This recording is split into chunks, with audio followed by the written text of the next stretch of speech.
Good morning বন্ধুরা, কেমন আছো তোমরা সবাই? আশা করি তোমরা সবাই খুব ভালো আছো। আজকে হলো সোমবার আর এখন সকাল 5:10-15 হয়তো বাজে। আমি এই 5টার সময় ঘুম থেকে উঠলাম। ঘুম থেকে উঠে সোজা রান্নাঘরে চলে আসলাম। কৃপা কলেজে যাবে, তো সেই জন্যই এত তাড়াতাড়ি ঘুম থেকে উঠে সোজা রান্নাঘরে চলে আসলাম। এমনিতেও তাড়াতাড়ি উঠতে হয় ঘুম থেকে, কারণ বাসন ধোয়ার মাসি খুব ভোরবেলা চলে আসে, তো ঘুম থেকে উঠে বাসনগুলো বের করে দিতে হয়। তারপর আস্তে ধীরে বাসি কাজকর্মগুলো সেরে নেই। রান্না বসিয়ে দিয়েছি, রান্না বসিয়ে দিয়েই আমি ঘরটা ঝাড় দিতে আসলাম। ভাবলাম রান্নাটা বসিয়ে দিই, তারপরে ঘর ঝাড় দেব। ঘর ঝাড় দিয়ে রান্না বসালে একটু দেরি হয়ে যাবে। একটু কষ্ট করে যদি ভোরবেলা তাড়াতাড়ি ঘুম থেকে উঠে সংসারের কাজকর্মগুলো করে নেওয়া যায়, তাহলে কিন্তু সংসারে যত ওই কাজকর্ম থাকুক না কেন তাড়াতাড়ি সব কমপ্লিট হয়ে যায়। আমি তো তোমাদের সাথে আগে ভোরবেলার প্রচুর রুটিন শেয়ার করেছি। সেই সময় যদিও আমার কাজের চাপটা বেশি ছিল, তখন তো আমার কোনো কাজের লোক ছিল না। এখন তো বাসন ধোয়া, ঘর মোছার জন্য লোক রয়েছে। সেই সময় তো সমস্ত কাজ আমাকে নিজেই করতে হতো। সেই জন্য আমি খুব তাড়াতাড়ি ঘুম থেকে উঠে পড়তাম। আর এখন যেহেতু কাজের লোক আছে, সেই জন্য একটু দেরি করেই ঘুম থেকে উঠি। তাও আমার খুব সকাল সকালেই ঘুম থেকে ওঠা হয়। তোমাদেরকে তো বললাম বাসন ধোয়ার মাসি খুব ভোরবেলা চলে আসে। সংসারের যে সমস্ত কাজগুলো করতে আমাদের আলস্য লাগে, সেই কাজকর্মগুলো ভোরবেলা ঘুম থেকে উঠে সাথে সাথে করে নেবে, তাহলে দেখবে সংসারের কঠিন কাজগুলো করাটা অনেক সহজ হয়ে যাবে। আমি তো সবসময় এই রুলসটাই ফলো করি। যেই কাজ করতে আমার ভীষণ আলস্য লাগে, সেই কাজটা আমি সকালবেলা ঘুম থেকে উঠেই করতে শুরু করে দিই। তবে আজকের রুটিনটা একটু অন্যরকম, যেহেতু কৃপা কলেজে বের হবে, সেই জন্য আজকে আমাকে তাড়াতাড়ি রান্নাঘরে আসতে হয়েছে। ঘর ঝাড় দিয়ে তারপরে দরজাগুলো সব খুললাম, আর গেটের সামনে একটু জল ছিটিয়ে দিলাম। উঠোনটা পরে ঝাড় দেব। আমি স্নান করার আগে উঠোন ঝাড় দিই। উঠোন ঝাড় দিয়ে সোজা স্নান করতে চলে যাই। উঠোন ঝাড় দিয়ে আমি কিন্তু রান্নাঘরে এসে কোনো খাবার দাবার ধরা বা বিছানায় ওঠা এই সমস্ত কিছু করি না। উঠোন ঝাড় দিয়ে সোজা বাথরুমে গিয়ে স্নান করে নিই। এখন রান্না করছি ডাল। প্রেশার কুকারে একবারে ফোড়ন দিয়ে মুগ ডালটা বসিয়ে দিলাম, আর এর মধ্যে আলু সেদ্ধও দিলাম। আলু মাখা করব, তো সেটা প্রেশার কুকারেই দিলাম। আর এদিকে তো ভাত হচ্ছে। পুঁই শাকের তরকারিও করতে হবে। পুঁই শাকটা আমি গতকালকে কেটে রেখেছিলাম ফ্রিজে, তো পুঁই শাকের তরকারিটাও আমি বসিয়ে দিয়েছি। কৃপাকে দুবেলার টিফিন দিতে হবে, তো সেই জন্য একটু রান্নাটা বেশি করতে হচ্ছে। সকালে একবার খাবে, আবার দুপুরে খাবে। কৃপা 6:45 ট্রেনটা ধরবে, বাড়ি থেকে বের হবে 6:30টার সময়, আর বাড়িতে ফিরবে রাত 8টা, 8:30টার সময়। ওই কারণে কৃপা যখন কলেজে যায় তখন ওকে আমি ভোরবেলা এরকমই ভাত ডাল তরকারি রান্না করে দেই। অনেকটা সময়ের ব্যাপার, তো ওই জন্য বাড়ি থেকেই ভালো করে গুছিয়ে একটু বেশি বেশি খাবার দিয়ে দেই। গ্যাস ওভেনে তো রান্না হচ্ছে, আর আমি এদিকে এখন ভেন্ডিটা কেটে নিচ্ছি।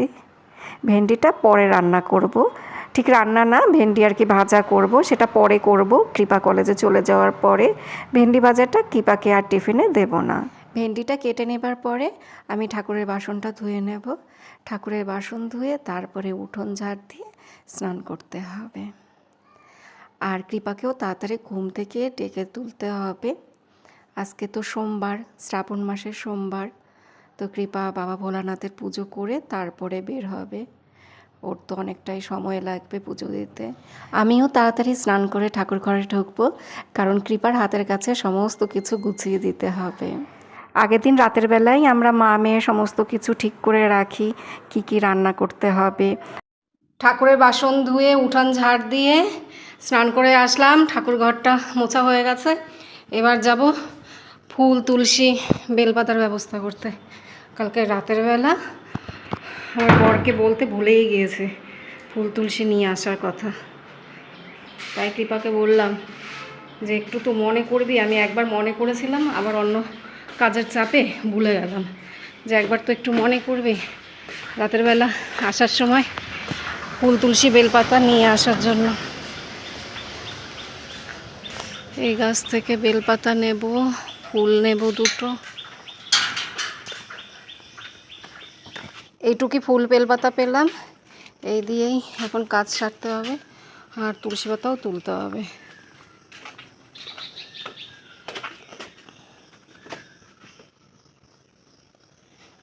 জুতো পরে জানো তো তুলসী পাতা তুলি না।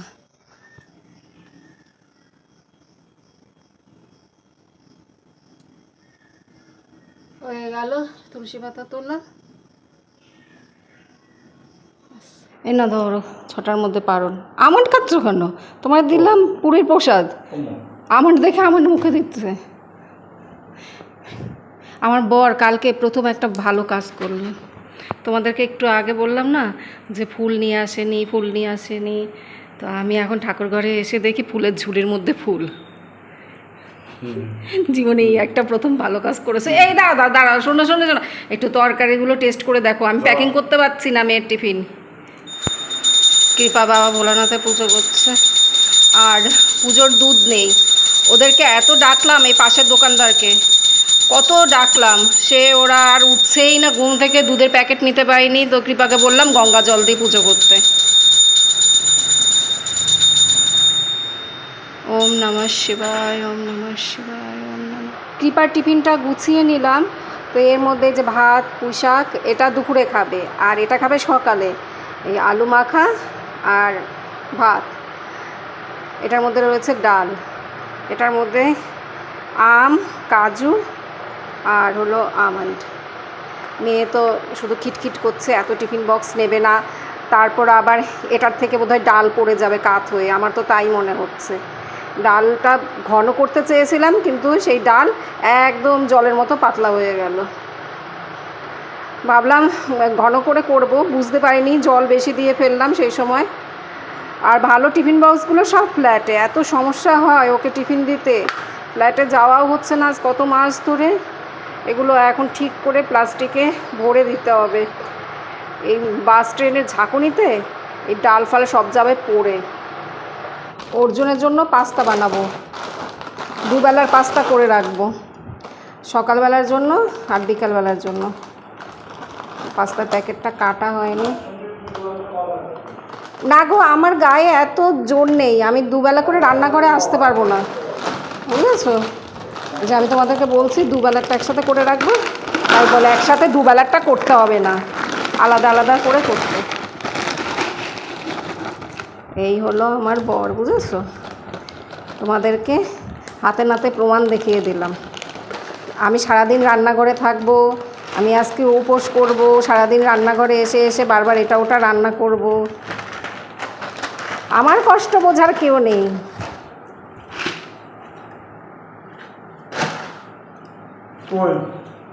ভালো হয়েছে পুঁইশাক?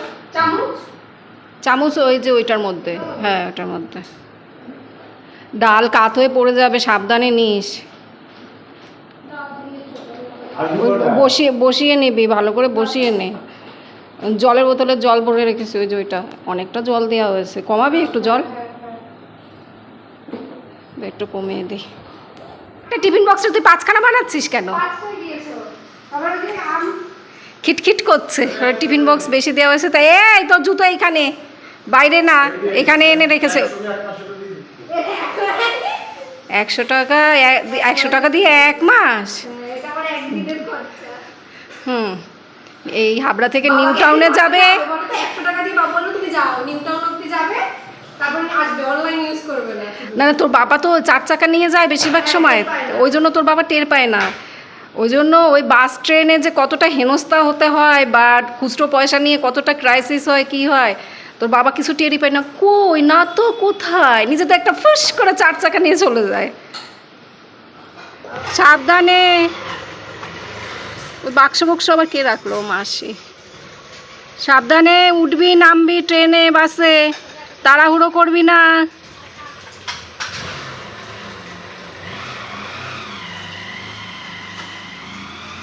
সকালের এই একটা পর্ব শেষ হলো, এখন আরেকটা পর্বের প্রস্তুতি নিচ্ছি।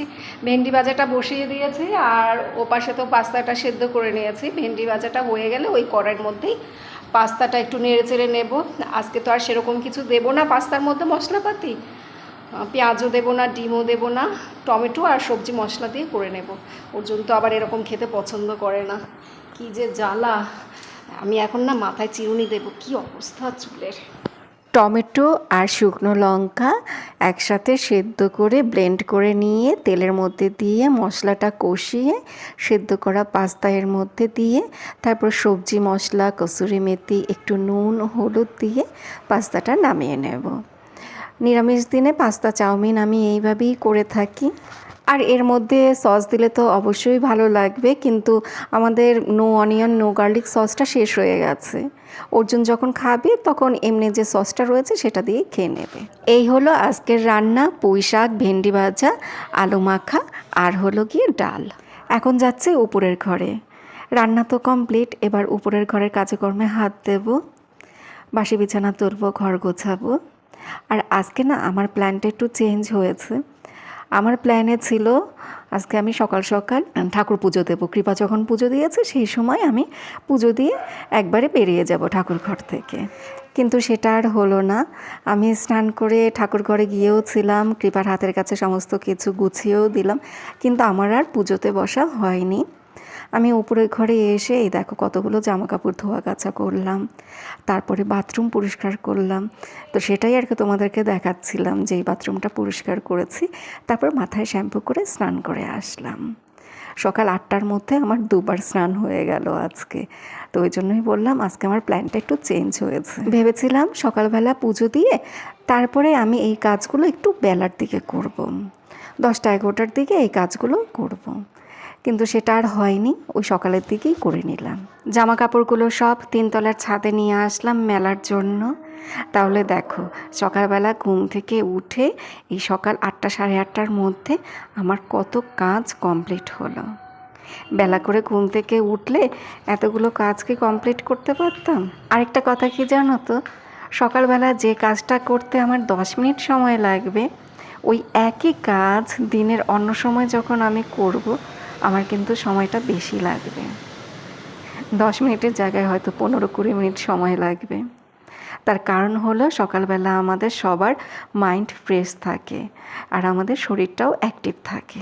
আর তাছাড়া ভোরবেলা তো চারদিকের পরিবেশ শান্ত থাকে, সেই জন্য আমরাও আমাদের মাইন্ডটাকে শান্ত রেখে এক নাগাড়ে কাজগুলো পরপর করে ফেলি। উপরের ঘরের কাজকর্মগুলো সেরে এখন নিচের ঘরে চলে আসলাম। 2বার আমার স্নান হয়ে গেল এক সকালে।